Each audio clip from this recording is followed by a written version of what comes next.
Hello, hello. Welcome to another live show, another live She Knows Arsenal. Lift that up. Hey, it is Sunday and we got an Orny bomb. So let's really get into it. Um, guys, if you guys don't know, I'm trying to stream to Twitter too. Something is going on, so I'm not sure why it's not letting me, but it's okay. If you guys don't know, this is my dear friend Gabrielle. She was just on Diluted channel as well, so make sure you guys are following her at Nocturnal Gunner on all platforms, right? On all platforms. Not Instagram, but I don't. Not I Instagram. don't. But you don't want That's us okay. following you on there. Yeah, don't follow me on Instagram. Yeah.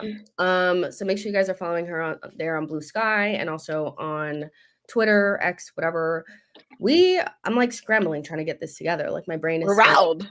I'm rattled, trying to understand what the fuck is going on. Listen, we have an Orny bomb on this beautiful Sunday, and I'll pull it up in just a second. But my hand was like shaking because I was like, what? News on this Sunday. Arsenal are developing a strong interest in Viktor Gyökeres as a possible striker. Andrea Berta, firm admirer of the 26-year-old, expected to figure prominently among Arsenal options and maybe more realistic than Isak, which I'm not sure that that's like that hard to believe. Isak is, one of the best strikers in the Premier League, is going to cost 100 and something million. Arsenal have many things to do. And one of the things that, we've spoken about a lot on this channel is the lengthy list of things that we need to get done and the likelihood of spending 100 and something million on one player and also being able to get those things done. So he would be a lot cheaper. I think he has like a release clause of like 60 something million. And I think this brings up it kind of it's an interesting debate because people go back and forth and flip-flop on Viktor Gyökeres all the time. 1 minute they like him, the next minute he's not good enough. So be interesting to get Gabri. I don't want to call you Gabrielle. I always call you Gabrielle. Get Gabby's opinion on this. Because we've spoken about Gyökeres at length, but just so that everybody watching knows where you stand on Gyökeres, what is your feeling on him as just like a player? Not necessarily coming to Arsenal, but just like what are his strengths? What does he bring to the table? And how do you feel about him as a striker? Listen, I know a lot of people are going to be pissed off from this link, but listen, I don't give a fuck. Get me a striker. I don't give a fuck. Get me a striker. I actually rate Gyokeres very highly. I mean, he wasn't in my before we were linked to Isak. He was in my top two. He was my second choice after Sesko. I just felt like Sesko was going to be cheaper and he would be just as good. But I have no complaints about Gyokeres. No complaints. He's a willing runner in the channels. He is very much a one shot, one goal kind of player, which I feel like we're lacking badly in our team. I feel like he turns half chances into chances, like full chances, clear cut chances, which we don't do enough of. His ball striking ability is absurd. At least that's what I think personally. And he's already playing in Champions League. I rate Champions League experience more than anything else. But if you guys do rate Prem experience high, he also played in the Prem. So he knows what he's getting into when he comes back to England. If he comes back to England. I have no complaints.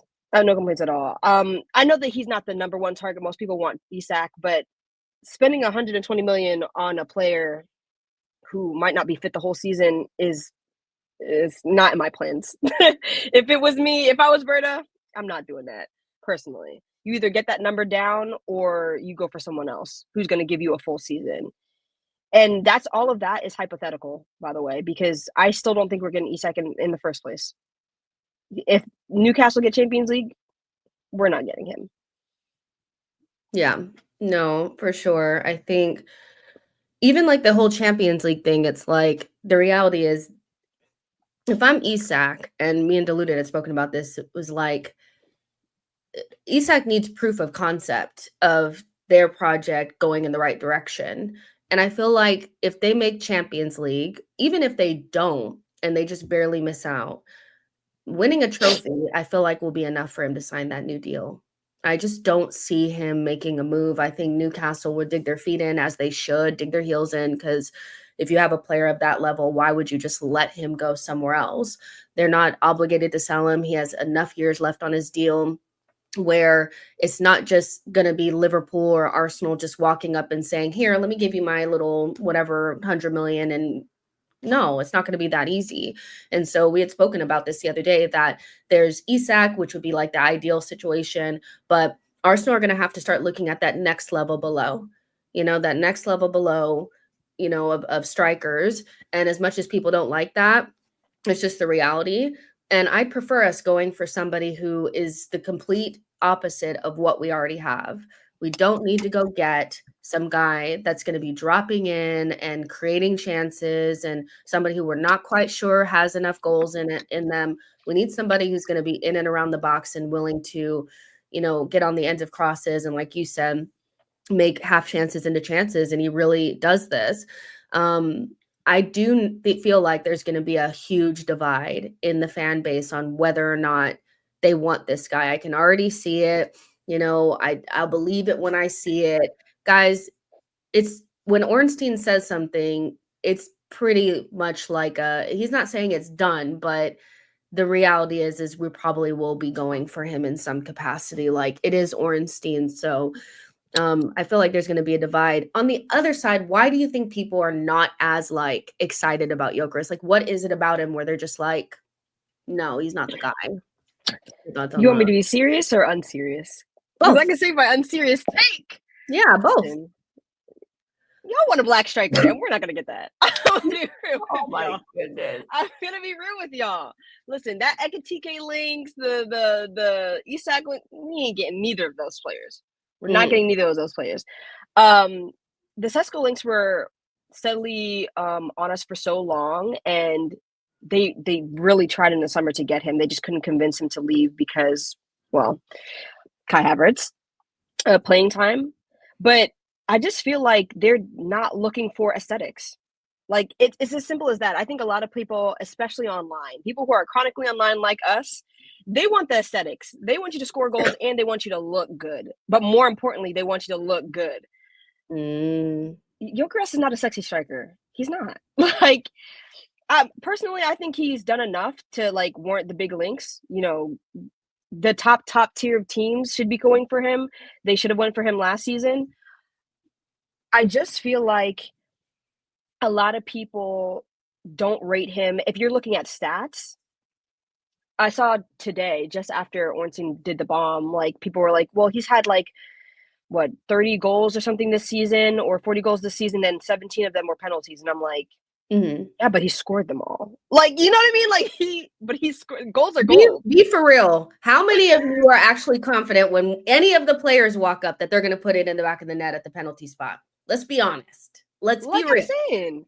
Yeah. And that's no shade to Saka, because we all love him, of course. Absolutely. But when you've seen a player miss one, you start to be like, especially when you miss them on the highest level. When you miss them in the Euros, when you miss them in a run-in when we're going for the title, it's like, I don't know about that one, Chief. I want my striker to take my pens. As simple as that. I want my striker to take my pens. When Harry Kane goes up for a pen, 99.9% of people are going to say he's going to score that. And when he does miss, on the off chance he does, you're surprised. I wouldn't be surprised. You know what I mean? I don't want to 50-50 or 70-40. I don't know if we're going to please just score. No. Put the ball into the back of the net. Yeah. And we've played against Gyokeres already. And people were very much hating him, see, he's not as good as you think he is. And I'm like, we have the best defense. In my opinion, we have the best defense in the world. And it's not close. We have the best defense in the world. If you are not scoring against Gabriel and Saliba, I'm not going to hold that against you. Fair enough. Yeah, 100%. I mean, it's very rare that a striker gets change out of those two. And it wasn't like he was playing with on the day we played them off the park, so right. They had just lost their manager. They were going through something. So yeah, I totally get that.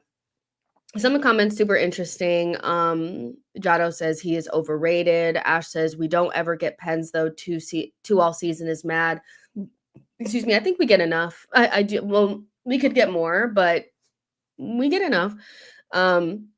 Ting says it's because Isak was rumored. Most people will want that instead of when in actual sense, Isak will be difficult to get. Jesperin says it's a safe bet, but I need Ekitike, not gonna lie. You know what's interesting about this, the safe bet thing is I don't think there's anything wrong with us for one time going to get somebody who does the job that is required from the position. I feel like why would we go for Ekitike, who's not the safe bet when we need to win trophies? I actually think that you don't want to go for somebody who is kind of like, you're not quite sure, it's kind of cool, but we're not 100% sure. I think at this point in this particular position, we actually do need to go with the safe choice. The safe choice in this position is somebody who just scores goals. And I'm not quite sure we need to go in some weird direction and make it more than what it needs to be. 2 seasons, no striker. We haven't had a normal striker since Aubameyang.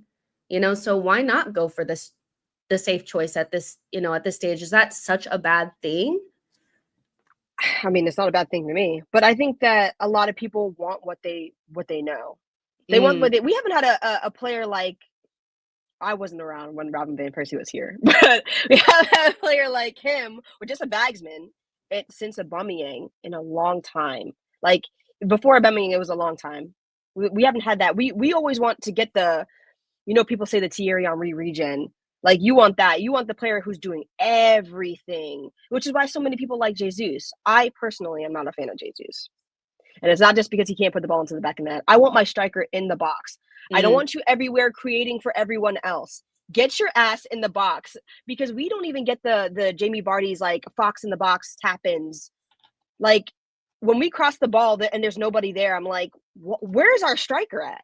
Yeah. Where are you at? Exactly. We miss those chances, the easy chances that other teams score because we don't have a true number 9. Just get that. Exactly. Frank is saying Liam Delap scores goals, but I would say Liam Delap doesn't score goals in Champions League, does he? Like, let's not go there. Let's not do the thing where we're trying to minimize. First of all, scoring goals is not something you can ever minimize. But Liam Delap is not playing in Champions League. And going back to your point about, rating Champions League experience, do you think Champions League experience is more valuable than Premier League experience? I do. I do think it's more valuable. I think our team is good enough. As we have shown in the last 3 seasons, we're good enough to challenge for the title. We're not good enough to win it because you need consistency there. But you don't need consistency in the Champions League. You don't. People don't play the same. You have to open up a little bit more in Champions League because high risk, high reward. In Champions League, we don't have the pedigree that we're supposed to have for a big club. I need you to do something against the big teams in the Champions League. I need you to take that chance against a Real Madrid like Sesko did. I need you to take that chance against a Man City. I need to take that chance against Atletico Madrid or whoever. You're going to be we create a lot, but you're going to be creating a lot more in the Champions League just because of the way teams play. But even if we don't get a lot of chances, the one chance that we do get, I need you to score that. It's very different in the Prem. In your domestic league, you play your teams a lot. You play the same teams a lot. Like you're playing them in the FA Cup, you're playing them in the Carabao, you're playing them in the Prem. They know how we play. There's a reason why they sit so deep against us. The low block, the thing that we can't get around, it is so many of the teams do that because it works against us. And even when we do create chances against those teams, the one chance that we don't score, that's all we talk about. That's all we talk about. That's the reason why people don't like Kai Havertz. The one chance, the 2 chances, the 3 chances that we don't score is the problem. It's not like that in the Champions League. Most of the time, it's not like that until you get into the later, stages. Sometimes people are like, if we keep them out, we'll see what happens in the next leg. But you're not doing that in the Prem. A lot of teams are like, you know what? Arsenal are better than us. Fair enough. Yeah. Sit in that low block, see if we can get a draw, and go about your business. Or see if we can nick a win on the counter and go about your business. Teams in the Champions League are not doing that. They're not. Agreed. 100%. Blake says, what's the difference between Delap and Nketiah? That's cold. Let's be honest. Callie says, no guarantee that Isak is going anywhere. Most of this Isak talk of him not signing might be a ploy from his agent to get more from Newcastle. Also, if Newcastle does get Champions League qualification, he's staying. And I think ultimately we need our sporting director to get to work. We're kind of behind now because, Edu jumped ship, in November or whatever the hell it was.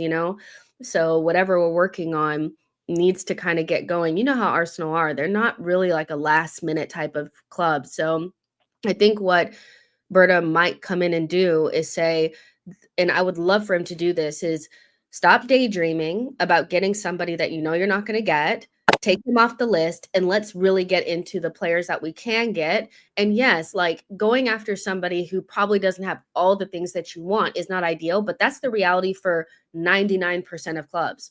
99% of clubs don't get their top target every single time. Not even Liverpool. Not even Liverpool. Liverpool went through a summer window where they put in £100 and something million bid for Caicedo. They tried to get Lavia, and they ended up getting Endo, or whatever his name was instead. It's just the reality that you need to be flexible. You need to be able to find the right option within the available kind of guys that you got. And right now, that's pretty much Gyökeres. Gyökeres is available. You have Sesko, and he may want to go for the more experienced guy because maybe they view Sesko as like maybe too young. Like, how would you feel about, or what do you think would be the reason for going for Gyokeres instead of like a Sesko, like somebody that we clearly wanted last season? What would be like, if going from Sesko to Gyokeres, what do you think the reason for that would be? I think the reason for going for Sesko to Gyokeres is all about experience. It's all about ready-made striker. I like, full disclosure, Sesko's my number one. That's who I wanted for a number of reasons. But I can understand why they would want to go for Gyokeres over him because one, Gyokeres has won things before. He's won a title before. All right, he knows what it takes. He knows how to score his goals and get his team over the line. And number two, he's been playing in Champions League for about the same amount of time as Sesko, but he's also leading his line. Sesko plays in a system that plays with two strikers. He's playing with Openda. And even then, sometimes he's in and out of the team. He's still a developing striker. He's not scoring like 20 goals a season, doing his thing. And I just feel like if you're going to go for somebody who's older, who's like, I can't even say he's a journeyman, even though he's played in multiple places, but he has the experience in multiple teams, in multiple systems, in multiple leagues. He definitely has the grit of the Premier League and the Championship. I feel like it's a lot harder to play in the Championship than most people give credit for. And he played really well for Coventry, which is how he got his move to Sporting. Mm-hmm. I 100% understand why they would want to go for him. He's a plug and play. Just get him in there and he will score goals. We are a team that creates a lot. If you create for a lot for a striker like Gyokeres, he's going to score a lot of goals for you. Yeah, 100%. I think like the whole like, oh, we failed in the championship is more just, I don't even know if I feel like that's true. Like, I really don't know if I feel like that's true. Failed in the championship by what measurement are we like measuring that, from? Because I'll look up his stats there. I mean, he had 21 goals for Coventry and 10 assists, and he had his first year at Coventry, he had 3 goals and like 0 assists. But I want to say that he was coming from somewhere else. His like second season at Coventry had 17 goals and 5 assists. And then his third season at Coventry is 21 goals and 10 assists. So, and he would have been at that stage like 23, 24. So what is the measurement by which we're saying that somebody has failed? Because when he was leaving Coventry, which when we first got linked to him, I made sure and I went back and found the receipts because I was like, everybody's saying he's failing. What are the one thing about you gonna find the receipts? Yeah, I need to find the receipts because when you say somebody failed, that's a strong word. So he goes to Coventry, scores 21 goals and 10 assists, and then he has several options on the table for Premier League sides, like lower half sides that want to bring him in. Instead of doing that, he decides to go to Europe and ends up playing in Champions League and scores 30 goals this season. Last season, he scored just about the same, 27 goals or something like that. So what are we measuring failure in the championship by? Because this is somebody in his last 3 seasons has 20 plus goals and also has assists. So what are we measuring this by? I guess, like, if you don't want him, say you don't want him, but don't lie. Because that ain't failure, in my opinion. In the championship, and we've spoken about this, to me is probably a place that we need to look at a little bit more often to Job. look for players. Yeah, 100%. Like, there are great players in the championship, and I feel like their game tends to translate to the Premier League a lot better because they already play English football, right? So not Exactly. quite sure I'm buying the failure. New Music says he bagged goals in the champs. Bulgarian says, I don't get this. If Isak is a no-go, surely Sesko is our guy. We chased him all year. There's a new sporting director in the seat now. So obviously it could be the case that he comes in and has different ideas, which you would want him to have different ideas. There's no point in having a different person with a different philosophy, and we're just going to go with all the same people. Did you want to say Exactly. something, Gab? Sometimes you need to pivot. I mean, Jess and I have talked about this multiple times, but aren't you guys tired of having the same links for so long? Like 2 seasons, same links. We're still going after Zubiondi, still going after Sesko, still chasing a Nico. Like, sometimes I just want somebody who we haven't like really looked at. Like we like xed out Gyokeres on the chalkboard ages ago. We haven't had any links to him in months, maybe over a year. I'm okay with that. I'm okay with us pivoting. Maybe if you're changing your plans and how you want to build your squad, I'm okay with that. Because I don't actually like the way we built our squad so far. So sometimes change is good. It's all right. Yeah, 100%. And we don't know what's going on with Sesko. We really don't know what his mindset is. Maybe this season his mindset has changed. Things change. A year can change a lot of things. So I get the whole, well, we chased Sesko for all this time. Well, we chased him and it didn't work out. So maybe we just need to pivot. Wima says the only way we sign him, we have to sell Jesus or 29. Not true. Not true. And we That's can't say Jesus anyway because he has ACL injury. Yeah. We could have signed a striker last summer with those 2 guys on the books. We just decided not to because we couldn't get Sesko. So no, that's not true. Brad Pitt fan says Nunez was a better striker in Portugal. Now he's shit. What do you think about like Nunez failed or João Felix failed or, like that kind of narrative? Because I think having such big profile people not do well in the Premier League straight from Portugal has made people feel like those players couldn't, like maybe they're not as good as we think that they are. Well, first off, if we're going to talk about João Felix, that guy is a false prophet. He's failed at every team he's ever been on, other than in Portugal. So I don't know what to tell you about that guy. But Noodles is a unique example because he could be so good, but I just feel like the environment in which he's in is not right for him, if that makes sense. Mm-hmm. He just everything about Noodles is all in his head. It's not about physical ability or temperament even. I just feel like it's all in his head. He just can't seem to. He rushes every shot when he's shooting, or he's also the most unlucky striker I've ever seen. The amount of times he's hit the post or the bar, you can replicate that if you tried. Genuinely. Okay. I don't know. I feel like Noodles, if he were to go to somewhere else and take the pressure off him a little bit, he'd probably bang again because he has all the minerals. He has all the minerals. Maybe you're not meant to be in the Prem, and that's okay. But I don't know. Exactly. No, I hear that. I think I feel like that it is a valid argument. Like if you came to me with that argument, I would say that yeah, okay, cuz I also feel like I have a thing against Bundesliga attackers because they've come to the Prem and failed. So I can't just wash it over and say like, "Oh, but Gyökeres will just be different." That, you know what I'm saying? So I think it is a valid argument. Do I think that a 26-year-old isn't basically who he is already? I think there's a difference between Nunez coming over when he's 22 and 23 and this guy who's played in England before, who is a little bit older, is probably just who he is, and this is why having a good sporting director is so important, because they can see whether or not these things will translate where we can't see as fans, so there's definitely that. This made me chuckle. Isaac says Berta ain't even got his laptop set up and he's making moves. Edu would have been at a food festival asking about barbecue tips and tricks. No, I'm fucking dying. Bulgarian says, I just worry Gyökeres doesn't quite fit our style, hence my surprise. And I want you to add your 2 cents on this too, Gabs. I just feel like our style of play now doesn't suit the strikers that we have, because we've changed our style.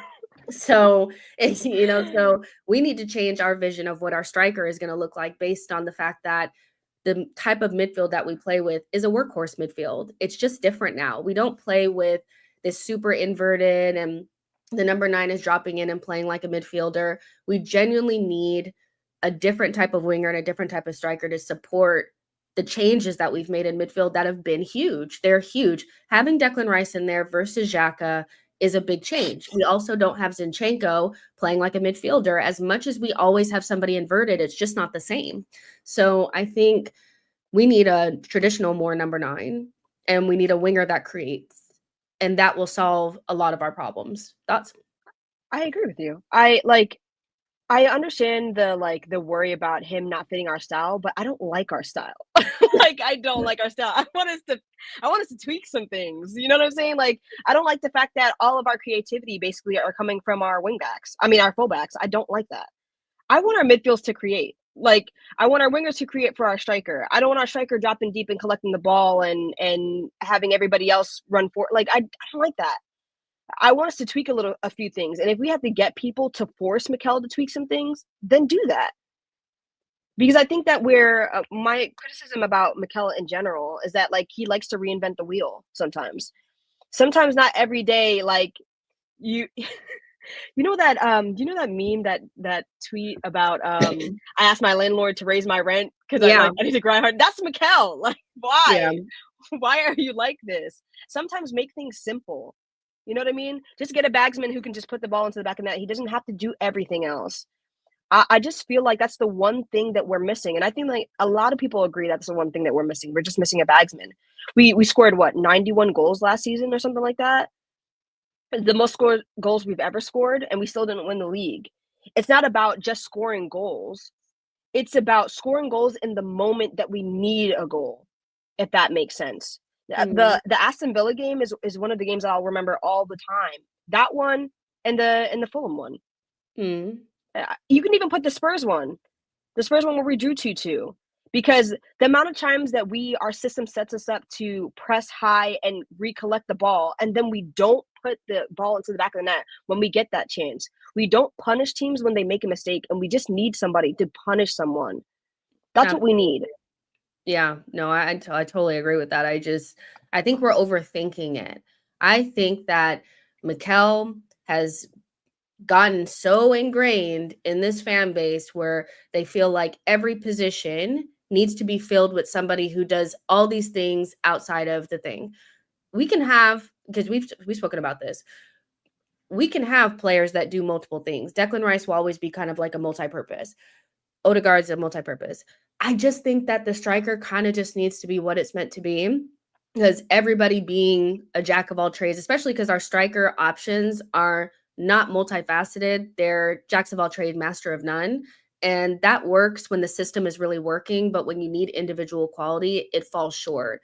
And so having somebody that like a striker, they have that personality where when it comes down to the moment, they're not going to shy away. They're not going to pass it. They're going to shoot it in the back of the net.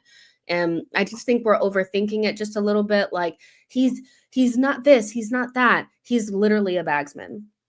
He's literally a bagsman. We haven't had one since Aubameyang, one. Nobody complaining when Aubameyang was here. And I get that Aubameyang was different because we liked his personality more and he was, fun and all this kind of shit. And he scored a lot of goals. We just need somebody to put the ball in the back of the net. quite That's literally. it. I That's just feel like if you look at our record with strikers, genuinely, we have had so many players other than Aubameyang and maybe RVP that have just been jacks of all trades. I don't want to have the conversation on the timeline again of the, well, he's not scoring goals, but his link up play is good, or no. Enough. Enough of the Girouds, enough of the Kai Havertz, enough of the Jesuses. Just get me a bagsman. That's it. Because you already have it, whether you like Kai Havertz or not. I always say that Kai will give you at least 12 to 15 goals a season. He's still our top scorer right now, which is bad, by the way. But he'll give you about 12 to 15 goals a season. So you just need someone else to like hold some of that burden. In the moments that he can't score, someone else needs to. And you can't be putting that, in my opinion, you cannot put that on your midfielders, on your Declan Rices, on your Odegaards, on your like. I want that to be our front three. We know Saka can hold his weight. Our left wing can't hold their weight because Martinelli's been our starter for 2 seasons and he hasn't done what he needs to do. And our striker for the last 2 seasons hasn't popped up in the moments that we needed him. So go get 2 people to fill those 2 positions that can score. Even if you create on your own. We create enough as a team, but even if you create on your own, just score the ball. Like just score the goal. That's it. Stop overthinking it. We're overthinking it. Stop doing too much. We don't need to do too much. We don't need you to be the end-all, be-all. There'll never be another Thierry Henry. As much as you guys like Isak, there will never be another player like that. Never. And in my opinion, if you go out and spend 120 million on Isak, you know your club. At least I know mine. I know my club. We're not going to get everything that we need if we spend that amount of money on one player. No. I don't know why people are not taking that into consideration, that if you spend 100 and something million on one player, that inevitably is going to mean that you're not going to get something else. I'm not what world stop believing the war chest. The war chest is a figment of your imagination. We have a budget. It's not going to be that. And I prefer us to get more of what we need, because there is no world in which we can live with the same wingers we got now. There's no world in which we cannot improve our winger situation. So yeah, I think it's sexy signing. Isak is the sexiest signing, but unfortunately, the ship has sailed on that. We had an opportunity to get him and take the risk, and we didn't. And now we can't touch him, and that we're just gonna have to eat that. We have to hold that. But we need to go. Our life cannot stop because we can't get our number one option. We need to move on to the next best thing that fits the requirement. And for me, it's more important for the striker to be able to put the ball in the back of the net than me to be able to say, well, what a great step over that was. Sorry. Like, I don't give a fuck about a step that over. was a little bit petty, but all right. I don't care, man. I really, really don't. Like, the whole Ekitike, he looked, and a lot of people are being real. I would like Ekitike if we already had the bagsman. Right, exactly. Right. You don't want him if he's going to be your main guy. He doesn't give off main guy energy. No, and he plays in 2 striker system too. A lot of the goals he scored was Marmouche. Like, there's a reason for that. He's not a typical 9. 100%. Yo, I feel like I haven't seen you in a million years. Yo says exactly. This squad has needed to be unburdened for years, especially since failing the midfield reshuffle. Need to relieve the stress on the squad by bringing in forwards who don't want to make friends. And it's just, honestly, like, our midfielders will perform better when don't have to do everything for everybody. It's just the reality. Like, our attackers don't take enough responsibility in terms of just creating chances for themselves. They need a tap in. They need loads of chances. They need it to be spoon fed to them.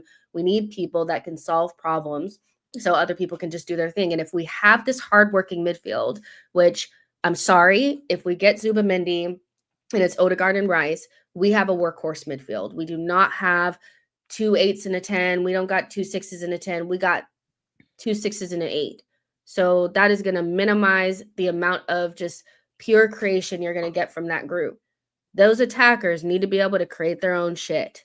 They have to be able to solve problems, so, and those half chances that Gabby was talking about, the amount of people, like, we didn't create any chances. He's going to be at the front post. When Saka hits the ball across the box, he's going to make that run to the front post. He's not just going to stand there and not be in the box. Like, he's going to be there because he's going to sniff out the danger. I really do. I cannot wait for the first time that they score just like a simple striker goal. We're going to be like, oh my gosh, because we haven't seen it in a million years. I haven't seen it in a million years, man. We haven't.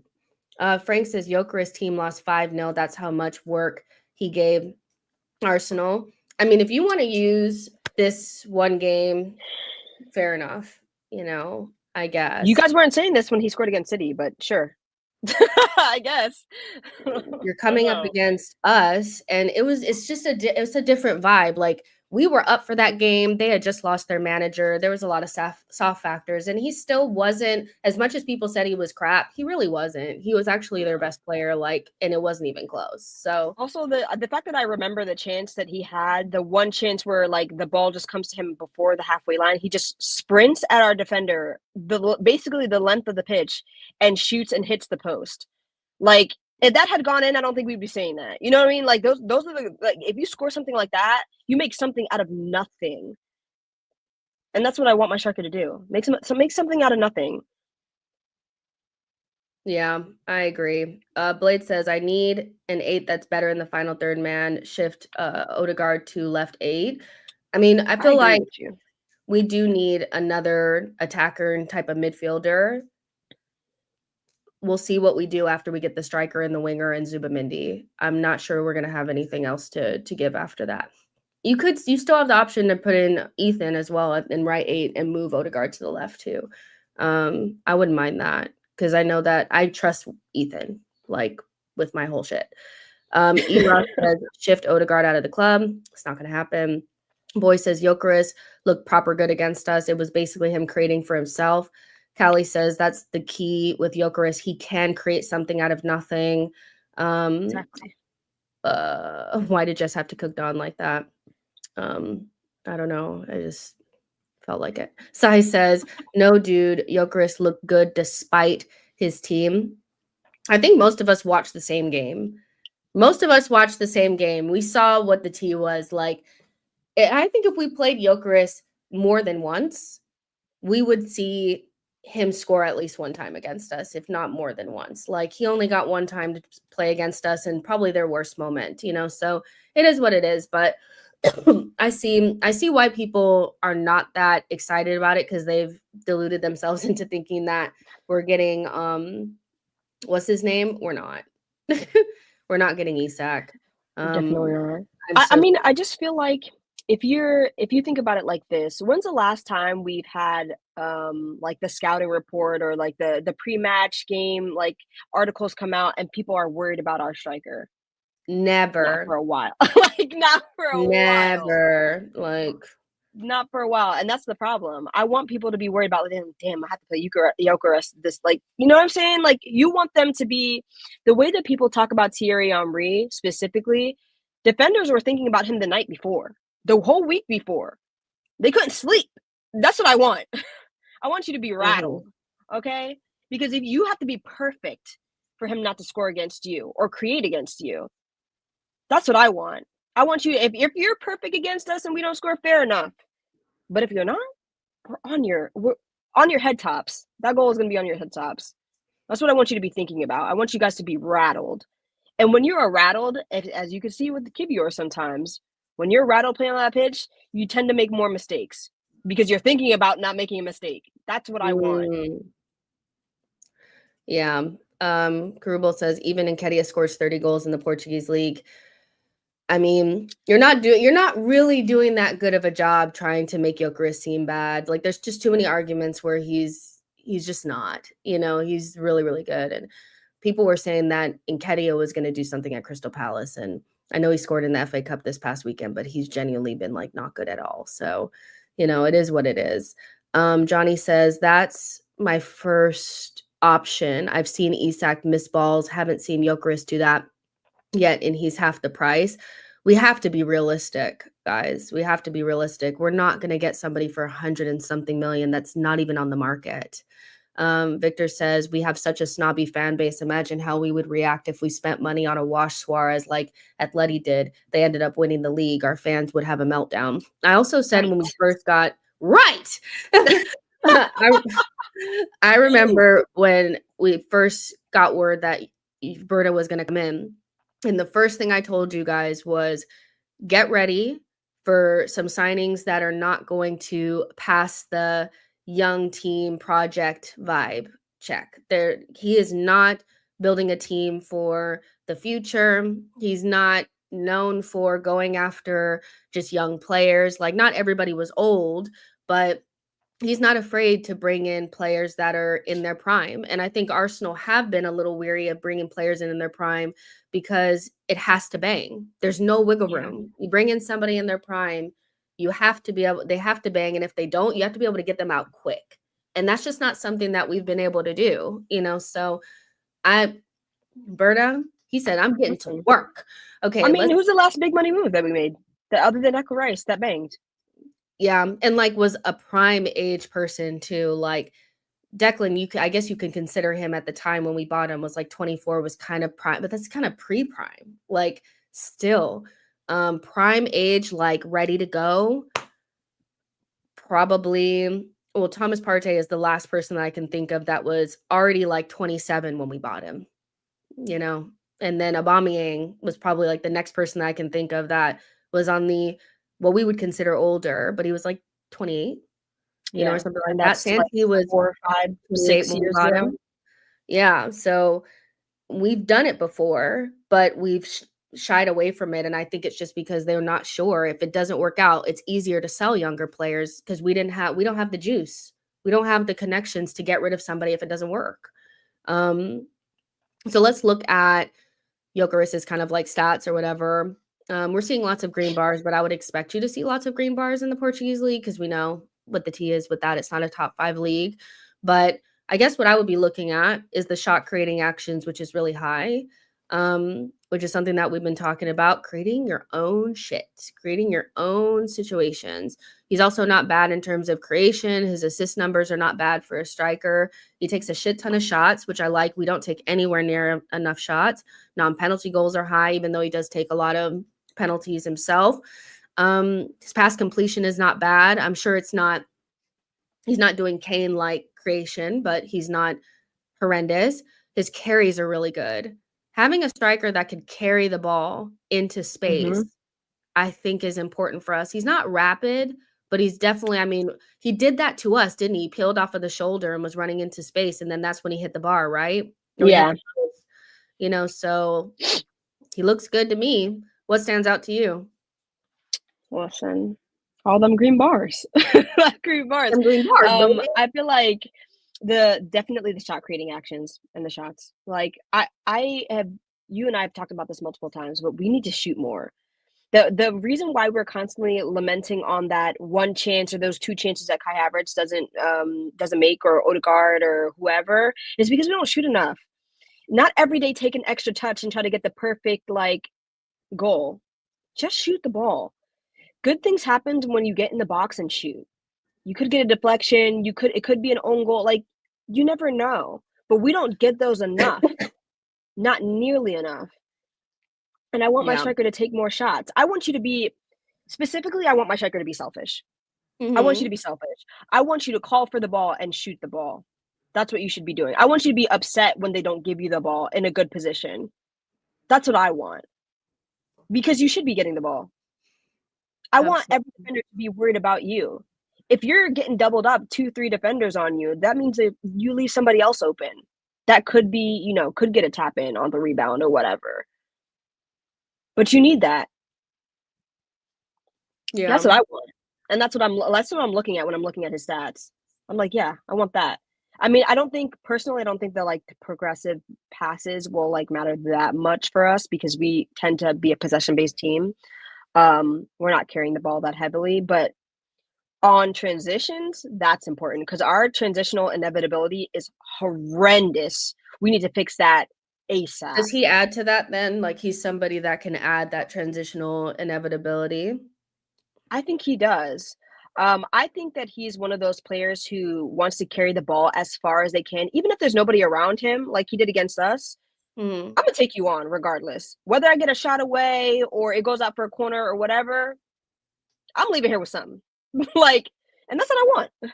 That's what I want. I think there's way too many times where we kill our own attacks, where there's 2 or 3 people running or, in front of us, and then we'll just stop and pass it back and we'll wait to like break them down again. Why do we do that?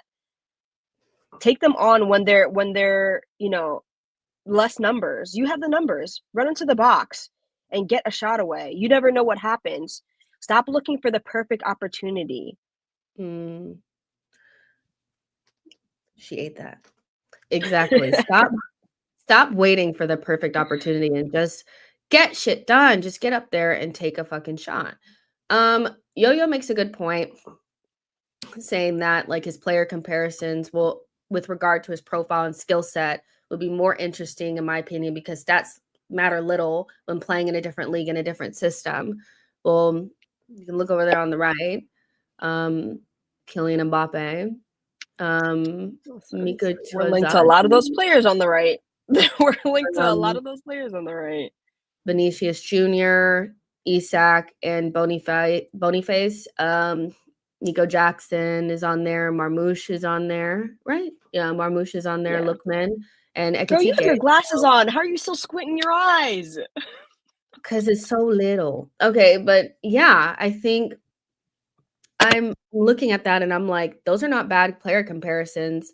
He definitely is not like just gonna stand in the box only. He definitely has the ability to go out wide and kind of, get into space, but he's gonna hit through that ball and score goals. That's what I'm seeing from those player comparisons. Like, I'm trying to see somebody who wants to score goals and shoot first, ask questions later. I'm really the team ball thing, we've fully exhausted that. We have fully exhausted that shit. Like, you I mean, know? not to mention the thing that we haven't talked about yet is that if you guys Mhm. I don't know how the chat rates Arteta, but if you rate Arteta highly and his coaching highly, you can't think that this is Gyökeres' final form if he comes to us.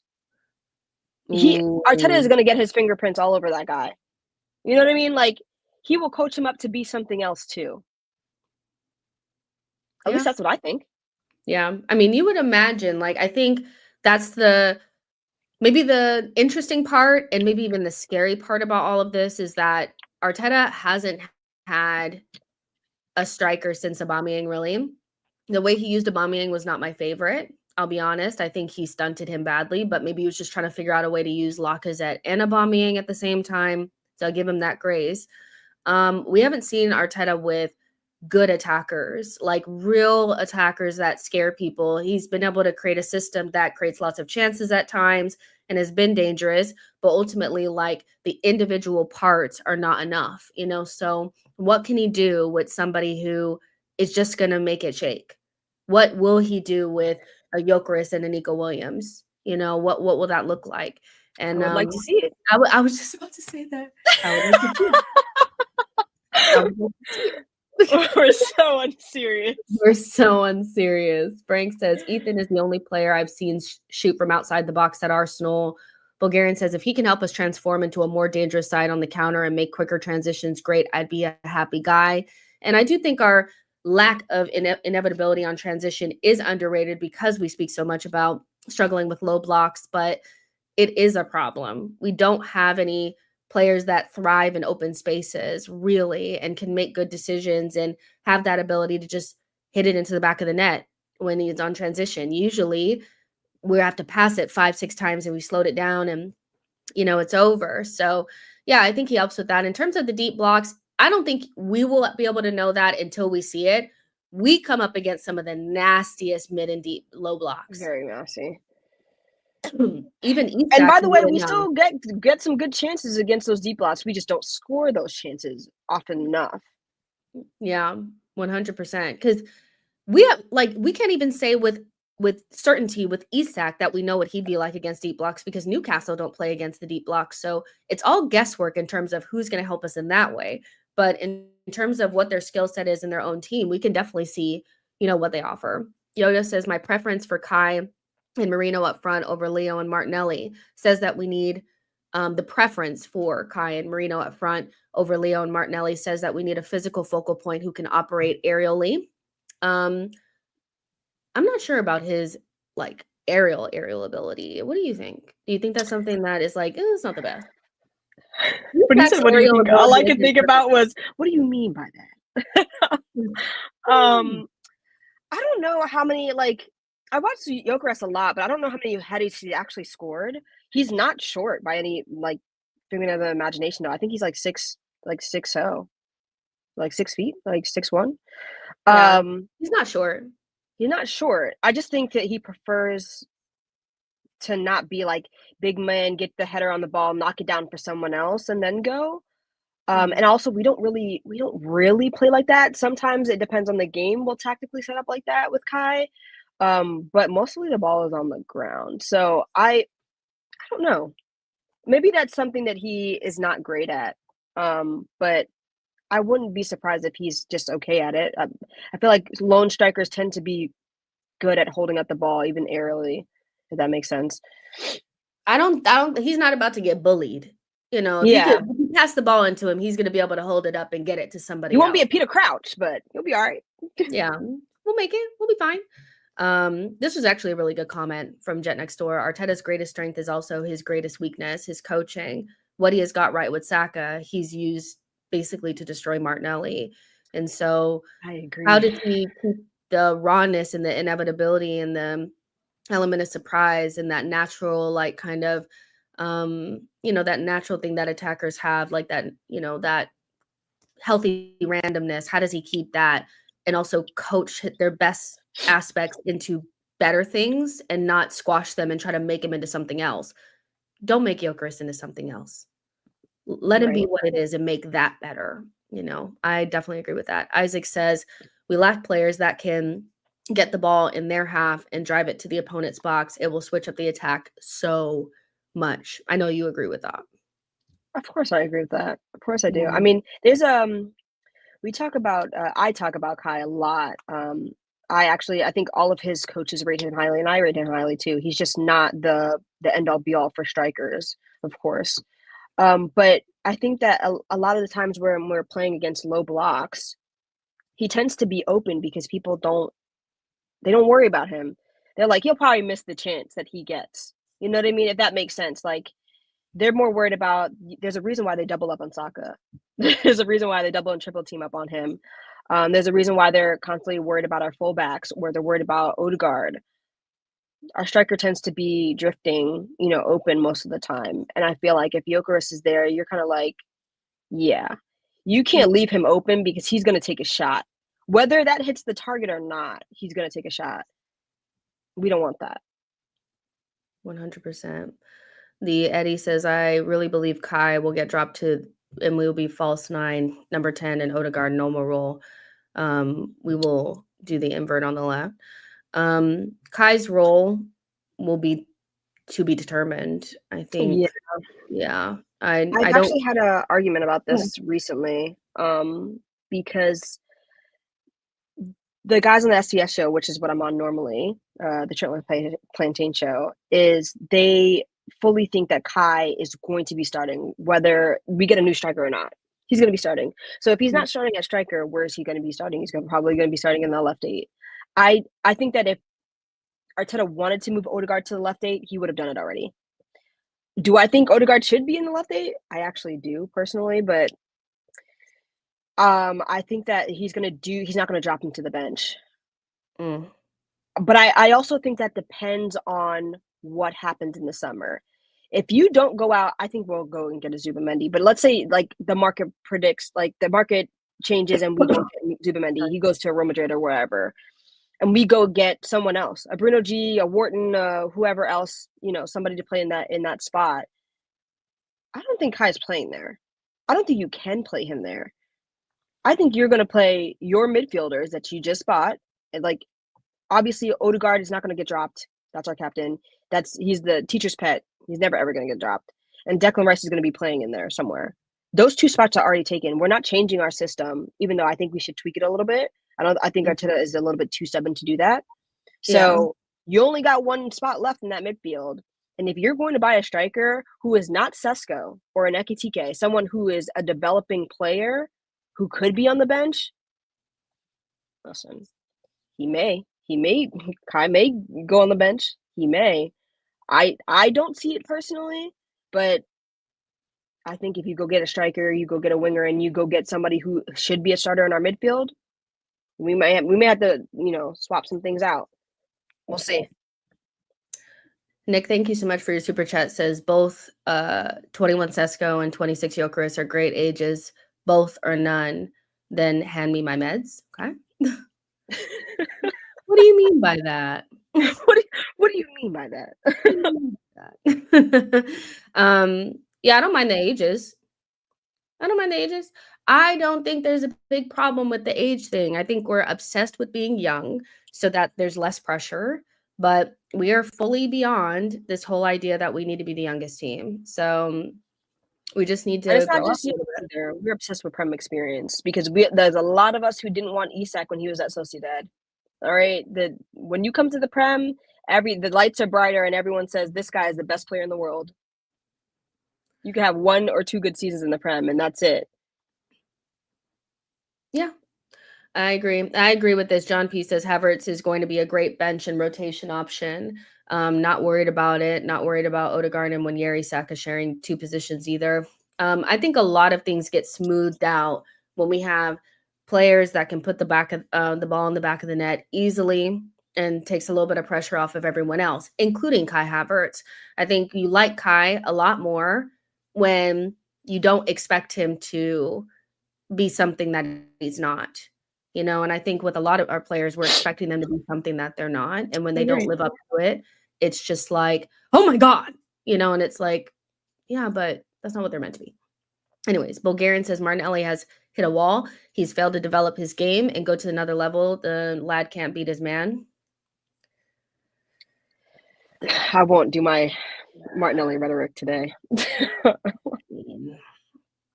It's not looking good. I mean, right here today on March 30th, at 3:50 p.m. where you are you selling Martinelli this summer, or are you keeping him on the bench? Personally, I'd keep him because he's the only one of his profile. As in, he's the only runner, sprinter. He's like the only one with pace in our front line at all.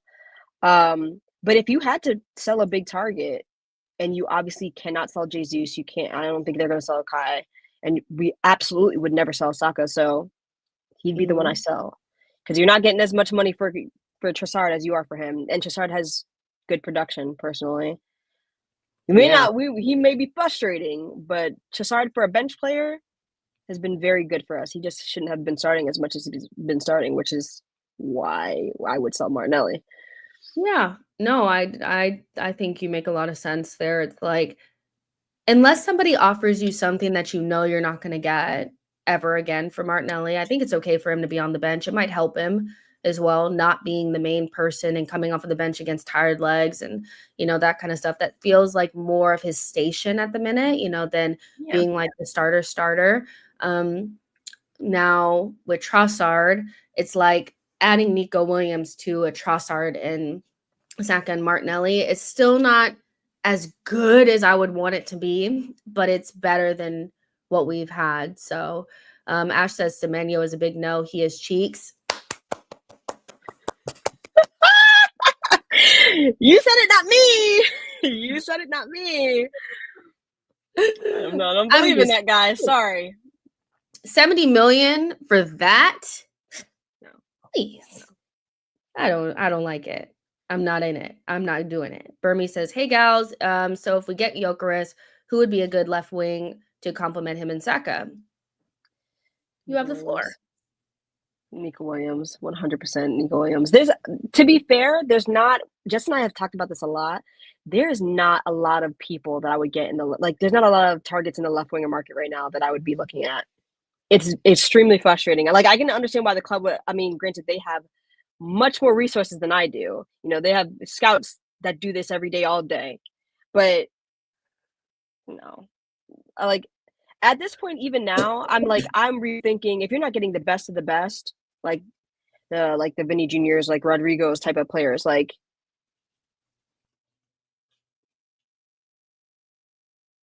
Did I freeze or did she freeze? who is coming up with huge goals in big moments, who has won things already for his club and his country. And his club does not win things a lot, by the way. I think that this is the next step in his development, and he's pretty young. Yeah, go get a Nico Williams. I like him. To me, he's the best option. It's not even close. He just has the thing that if we just hone Got it X factor. correctly, got the X factor, got the speed, got the trickery, has the personality, has the ability to get much better, clean him up a little bit, he's got all the things. And I know that he's not having his best season, but Gabby was watching the game and I tuned in and I was listening to the commentary and the guy was speaking so much facts. He was like, their over reliance on Nico Williams and Inaki Williams is just give it to them. That's basically the way that they want to do things. The fact that they've been able to hold out Bilbao the way that they have with barely any decent service from anybody is actually more of a testament to how good they are than to how bad. They're two very good players, but they put way too much over reliance on them to do fucking everything, and they don't get great service. So if it's not an individual moment for either one of them, it's not happening. So Right. I get that he's not having the best season, but if you imagine him getting on the end of, cutbacks from Saka or, getting, being on the same side as Miles Lewis Skelly type of thing, he's going to eat, at Arsenal. Guys, I put up the link for tomorrow's stream just to let you guys know. The stream will be, it's 9 a.m. my time. So I want to say that's like 6 p.m. your time, I want to say. I'm not sure. You guys can look it up. But tomorrow's stream, we're going to be talking about the signing that Berta must make. It must be his first signing, first thing through the door. So we're going to be talking more about Berta. We'll probably talk more about Gyokeres, and we'll talk about that first signing, what it needs to be, what it has to be. So make Yuan sure Garcia. What do you mean by that? Listen, the timeline is gonna be crazy when we sign him. I'm telling you, that first signing through the door, that goalkeeper, I'm like, let me log on Twitter that day. Yeah. So I will so you guys can click on that once we get done, just save it or whatever, put it up in a different window and like the stream first of all, and then set notifications so you don't miss out. Darker Than Blue says Ademola Lookman is a better option in my opinion. He's really different. If I had my druthers, I'd go get both, but if I have to choose one, I'm gonna go get Nico Williams. Like if it was up to Jessica and nothing else, I would, if I had the option to bring in two, I'd move both Chauncey and Martinelli on and bring in Lookman and Nico Williams. Like that's what I would do, but we probably don't have that option. I like Lookman. I think he's really good, but he's so different than Nico Williams. I feel like what Nico Williams has is what we need most. That makes sense. He doesn't have the one thing that we need the most, which is pace. Yeah, this is true. Ash says Lookman's time in the Prem is a big red flag. I know you said that too, that you feel like maybe somewhere else. I agree. Jet Next Door says Lookman would be a brilliant signing for us on that left. Bulgarian says Conchesau currently holding another L in Napoli. Bliss don't like that guy. Thoughts? One thing about me, I'm a hater. I'm a hater. I have been watching the AC Milan very closely. That's crazy. He's just shit, man. Frank says Rafinha is Liverpool bound. I do not believe in any way, shape, or form in any universe, in any galaxy, in any, space and time that Rafinha is leaving Barcelona. One, because they would have to take him out of there kicking and screaming. They would have to drug him to get him out of there. And let's be real, he's been their best player this season. And it's not just like they've been bad and he's just shined a little bit. They've been good and he's been phenomenal. So he's not going anywhere. Liverpool will probably sell Luis Diaz and Nunez and reconvene, but I don't give a damn. It's not going to be Rafinha. He's not going No. anywhere, guys. I'm so sorry. He's not. And why would he? That's his dream move. Like, he's not going anywhere. No. Not at all. Boy says Matoma, Gyökeres, Saka, we win the league. Speak on it. Listen, I love me a Matoma. I'm sorry, I love me an Asian baller. I love me an Asian baller. Get me Matoma. I don't think he should be a starter for us, but I would love a Matoma off the bench. I would love a Matoma off the bench. Go get me Nico Williams and Matoma. Sell off Martinelli and Trossard. Well, yeah, selling off Trossard and Martinelli could get you the funds to bring in a 90 million pound Matoma because they Brighton are want so cash money. unserious. 90 million is crazy. What about there's a lot of reasons why I don't want Luis Diaz. One of them is not a nice one that I won't say online, but I don't What like do you mean it. by that? What do you mean by that? It's gonna be a no for me. It's gonna be a no for me. Ash says he's not worth more than 50 million, to be honest. 100 is mad. I think you're saying about Matoma. And Kedia's ex-lawyer says Gyökeres, Kudus, Nico will cook any team.